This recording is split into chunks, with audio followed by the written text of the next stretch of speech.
La Russie se prépare à une guerre à grande échelle avec l'organisation du traité de l'Atlantique Nord d'ici 2026, selon une prétendue fuite des renseignements allemands. Cette fuite soutient cette conclusion en soulignant la réorganisation de l'armée russe, le mouvement des troupes le long de la frontière avec l'Ouest et le repositionnement des forces de missiles conventionnels et nucléaires, ainsi que la mobilisation de l'industrie de défense russe. D'ici 5 ans, indique le rapport, la force russe pourrait doubler. Au moment de la rédaction de ce script, la véracité du rapport n'a pas encore été confirmée, mais même sans confirmation, ce que le prétendu rapport indique est déjà clairement évident. Mais attendez, entendons-nous déjà dire dans les commentaires, n'avez-vous pas indiqué pendant 2 ans que la Russie était faible selon les graphiques? Juste parce que votre père n'est pas revenu du magasin ne signifie pas que les choses ne peuvent pas évoluer. Qu'a provoqué ce changement de position sur la Russie, perçue comme une puissance en déclin rapide jusqu'à l'automne dernier? Comment en sommes-nous arrivés là, et à quel point pouvons-nous être confiants quant à une future agression russe? Tout se résume au soutien occidental à l'Ukraine, comme c'est souvent le cas. Quel que soit l'avenir, une chose sera claire lors de la rédaction de l'histoire de cette guerre. L'Occident n'a pas pris la menace russe au sérieux, traitant l'Ukraine comme une réflexion secondaire, envoyant seulement une aide militaire symbolique, faute de sérieux pour vaincre la Russie. Même 2 ans après le début de la guerre, nous n'avons toujours pas de déclaration définitive de la part des États-Unis ou de l'organisation du traité de l'Atlantique Nord que leur objectif est une défaite russe. Pour ces nombreuses erreurs grossières dans ce conflit, la seule chose que Poutine a fait avec expertise est de faire brunir le pantalon collectif de l'Occident à la moindre pensée d'une escalade russe, neutralisant efficacement tout, sauf des bribes d'aide symbolique pour l'Ukraine. Il suffit de regarder Emmanuel Macron en France, qui au début de la guerre, alors même que les Russes étaient contraints de se retirer de Kiev dans une défaite humiliante, a déclaré que la Russie ne devait pas être, je cite, « humiliée ». Eh bien, 2 ans plus tard, nous avons un Macron complètement différent qui, en tant que l'un des rares dirigeants européens à avoir vu l'écriture sur le mur, envisage maintenant la possibilité d'envoyer des troupes françaises en Ukraine, avec ou sans le soutien de l'organisation du traité de l'Atlantique Nord. Pour comprendre notre situation actuelle, il est utile de comparer l'aide occidentale avec la capacité de la Russie à réapprovisionner ses forces. Début 2023, l'Occident a finalement accepté d'envoyer des chars Léopard 2 Challenger et Abrams en Ukraine. L'Occident a célébré ce geste et les prédictions de défaites russes catastrophiques. Et l'idée que les forces ukrainiennes prendraient de Moscou d'ici l'automne a fait le tour des médias. À la grande surprise de l'Occident, cependant, une maigre force de à peine plus d'une centaine de chars, dont tous n'ont même pas été livrés à temps pour l'été, n'a pas réussi à gagner la guerre d'un seul coup, face aux milliers de chars et d'IFE de la Russie. Vraiment, même Sun Tzu n'aurait pas pu possiblement prédire qu'une poignée de chars d'occasion ne gagnerait pas immédiatement la guerre contre les hordes de Poutine.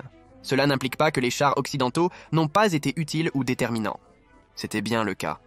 Partout où apparaissaient les chars occidentaux, les chars russes devenaient aussitôt une espèce en danger protégée par le gouvernement. Les véhicules de combat d'infanterie occidentaux ont également été significativement décisifs dans les engagements contre leurs homologues russes, comme on a pu le voir dans d'innombrables extraits des combats, tandis que le véhicule de combat d'infanterie fuit, le Bradley chasse. Et lorsque les véhicules occidentaux étaient vaincus, leurs équipages ne rejoignaient pas immédiatement le programme spatial ukrainien, comme les équipages de chars russes ont historiquement été promus cosmonautes. Plutôt que d'être détruits, les équipages ukrainiens ont survécu et ont continué à combattre. Malgré la supériorité de l'équipement occidental, il ne peut gagner une guerre avec les maigres sommes fournies à l'Ukraine. Pire encore, à ce jour, il n'y a eu aucun plan pour réellement remplacer ces chars avec un réapprovisionnement continu. Cela laisse l'Ukraine dans la position impossible de devoir planifier des opérations militaires où elle n'a aucune garantie de pouvoir réellement remplacer l'équipement qu'elle perd au combat, ce qui signifie que la nation est forcée d'accumuler ses ressources par peur de ne pas recevoir de remplacement. Ce n'est pas une stratégie de guerre intelligente. Maintenant, des F-16 sont en route pour l'Ukraine, et beaucoup de battage est fait autour de leur entrée en guerre. Toutefois, aucun plan n'est en place pour les chars et véhicules de combat d'infanterie occidentaux afin de compenser les pertes ukrainiennes et maintenir la fourniture de jets à long terme. Comme les chars occidentaux, les F-16 feront sensation partout où ils apparaîtront, mais seront finalement trop peu nombreux pour influencer significativement l'issue des combats.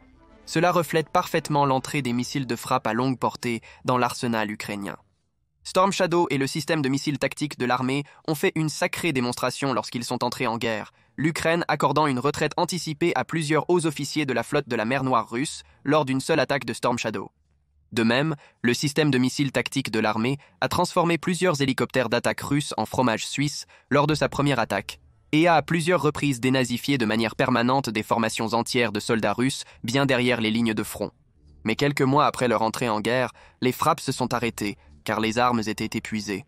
Et comme vous l'avez deviné, aucun plan n'était prévu pour que l'Ukraine en obtienne plus. La Grande-Bretagne elle-même était déjà en pénurie dangereuse de Storm Shadows en raison d'une sous-estimation significative de la menace d'une guerre conventionnelle majeure et d'un sous-investissement criminel dans son armée, une conséquence du dividende de la paix post-guerre froide partagée par la plupart des puissances occidentales. Les États-Unis ont souvent hésité à fournir le système de missiles tactiques de l'armée, craignant leur utilisation en Russie. Et pour être tout à fait juste, c'est la seule nation qui a un besoin légitime de son propre stock de missiles, car les systèmes de missiles tactiques de l'armée pourraient jouer un rôle important dans le conflit du Pacifique contre la Chine. La France a relevé le défi et a commencé à fournir ses propres missiles Scalp pour compléter la livraison de Storm Shadow, et Macron a récemment annoncé le transfert de 40 autres Scalp, ainsi que des centaines d'autres bombes aériennes.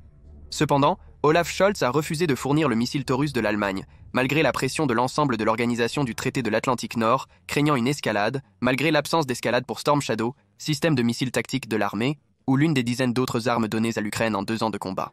Le retour de bâton contre Scholz, qui hésite encore à fournir des armes décisives pour la guerre, a atteint un point tel que les législateurs allemands étudient des moyens de fournir les armes d'une manière qui contourne Scholz. L'Occident et le monde plus large au-delà se réveillent lentement face à la menace très réelle que représente la Russie, pas seulement en Ukraine, mais au-delà. Malgré le manque de diligence de l'Occident face à la menace russe, comment la Russie se prépare-t-elle pour affronter l'Europe? Le premier facteur est la capacité de la Russie à s'adapter à une guerre qu'elle perdait jusqu'à une période relativement récente. La Russie a de plus en plus tenté d'imiter la culture militaire de l'Occident, qui accorde une grande priorité à l'initiative individuelle sans grand succès.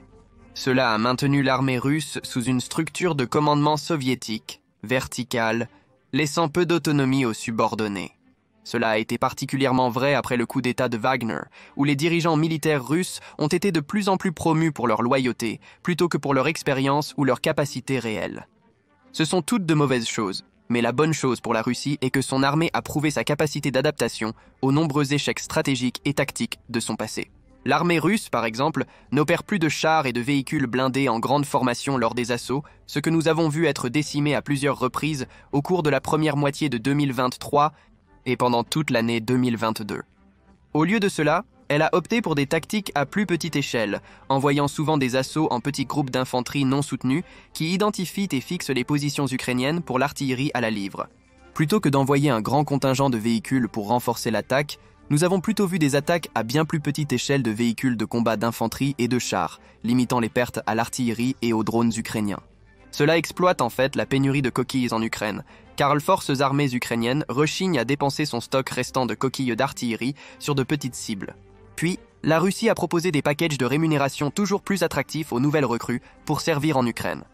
Au début les subalternes percevaient environ 85 000 roubles par mois, soit $900, un salaire inférieur à ceux des armées occidentales. Cependant, 6 mois plus tard, les troupes subalternes qui s'enrôlaient pouvaient gagner jusqu'à 195 000 roubles par mois, soit $2100. D'autres bénéfices incluent des allocations pour nourriture et logement, standard dans l'armée américaine. Dans certains cas, la Russie a même offert jusqu'à 1 million de roubles, soit $11 000 comme prime d'engagement pour ses, je cite, « divisions d'élite ». Ces packages de recrutement sont incroyablement attractifs pour les Russes vivant dans les oblasts les plus pauvres du pays, avec environ 13,5 millions de Russes vivant sous le seuil de pauvreté. Selon le ministre de la Défense Sergueï Shoigu, ces incitations ont généré, je cite, 2 armées combinées, un corps d'aviation mixte et 50 nouvelles formations et unités militaires, dont 4 divisions, 18 brigades et 28 régiments. Bien sûr, Shoigu est un sac de mensonges, donc ces chiffres doivent être pris avec des pincettes. Malgré l'expansion spectaculaire de l'armée russe, ils ne sont pas totalement fictifs, comme le sont fréquemment les affirmations russes. Il y a ensuite la mobilisation de l'industrie, qui a maintenant officiellement été mise sur un pied de guerre. Ceci plus que toute autre chose explique les succès croissants de la Russie en Ukraine, car bien que l'équipement russe puisse être de la camelote, il en génère suffisamment pour noyer les défenseurs ukrainiens dans un raz-de-marée. En 2024, les dépenses de défense russes ont doublé pour atteindre 7,1% du produit intérieur brut. Un chiffre similaire à la célèbre accumulation d'armes des États-Unis dans les années 1980, lorsque l'Amérique a battu l'Union soviétique à la guerre froide, en la dépassant simplement en dépenses. Les dépenses de défense représenteront environ 35% du budget total, et les industries soutenant directement la guerre connaissent une croissance sans précédent. En 2023, la production de véhicules de transport et la fabrication d'ordinateurs et d'électronique en Russie ont augmenté respectivement de 66,7% et 42,6%, signifiant qu'elle peut toujours obtenir les microchips nécessaires malgré les interdictions internationales. La Chine a connu une augmentation de 72,4% des dispositifs de navigation et de 40,4% des vêtements de protection. Les usines d'armement fonctionnent maintenant 24/7. Un nouveau comité gouvernemental supervise la production de défense. Ce comité a un pouvoir absolu sur l'industrie russe, capable même de prendre en charge entièrement le budget d'une entreprise et de forcer l'annulation des demandes de congés ou de temps libre des travailleurs. S'il y a une lueur d'espoir dans tout cela, c'est que l'industrie russe est nettement moins efficace qu'avant la guerre, grâce à une combinaison de sanctions et au retrait des entreprises et investissements occidentaux. La Russie manque d'investissement et d'expertise technique pour maintenir ou remplacer certains de ses actifs de haute technologie, la forçant à compter sur des alternatives plus inefficaces, mais produites localement. Cela frappe particulièrement durement le secteur énergétique russe, car les compagnies pétrolières russes dépendaient énormément de la technologie occidentale au sein de leurs raffineries. Le gaz naturel a été le plus durement touché, la Russie ne disposant pas de la technologie pour liquéfier le gaz naturel, une préoccupation croissante alors que les frappes de drones ukrainiens ciblent de plus en plus les terminaux de gaz naturel liquéfié et autres raffineries plutôt que les sites d'extraction de pétrole réel. Mais la restructuration de l'économie russe dessine un tableau sombre. Alors que l'Occident continue de tergiverser sur chaque balle envoyée en Ukraine, la Russie produit du matériel à un rythme effrayant. Elle prétend avoir reçu 1500 nouveaux chars modernisés après avoir triplé les taux de production de véhicules en 2023. Pourtant, il est impossible de savoir combien de ces chars sont neufs et combien sont simplement des véhicules rénovés sortis de stockage profond. Nous savons que ces stocks s'épuisent, et ce qui reste risque d'être peu utile. Déjà, il y a des preuves que la Russie arrache les tourelles des T-55 et les utilise comme véhicules blindés de transport de troupes à la place. Bien que les estimations varient, un chiffre modeste de 200 nouveaux chars par an semble raisonnable, et à mesure que le nombre de chars stockés en profondeur s'épuise, ces usines seront libres de se convertir à la production de nouveaux chars. En matière d'obus d'artillerie, la Russie a absolument éclipsé l'Occident, avec des estimations de 250 000 nouveaux obus produits par mois, en plus d'un nombre inconnu d'obus achetés à la Corée du Nord. Cela met la Russie sur la voie pour produire 3 millions d'obus par an, tandis que les États-Unis augmentent leur propre capacité de production pour atteindre 100 000 obus par mois d'ici 2025. Bien que cet effort ait été retardé en raison du refus du président Mike Johnson de permettre un vote sur le projet de loi d'aide à l'Ukraine.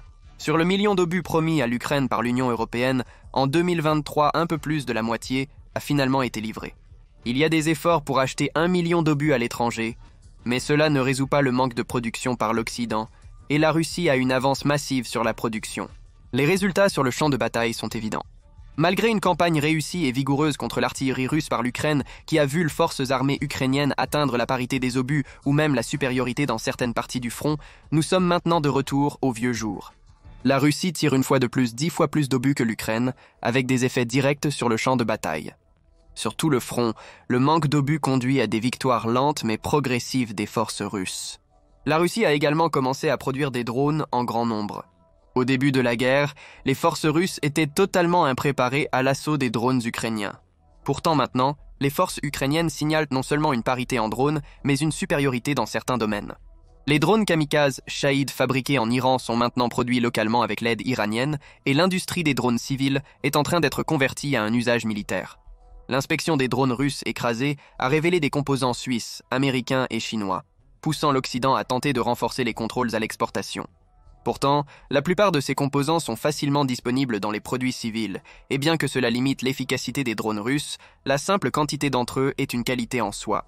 Alors que les attaques de drones contre des cibles civiles et d'infrastructures n'étaient à l'origine effectuées que par un petit nombre de drones, les Ukrainiens rapportent avoir abattu jusqu'à 35 drones Shahed lors d'une seule attaque en janvier dernier. Des documents internes russes divulgués montrent que la nation prévoit d'augmenter la production à 6000 drones kamikazes d'ici 2025, bien que ce plan comporte un hic.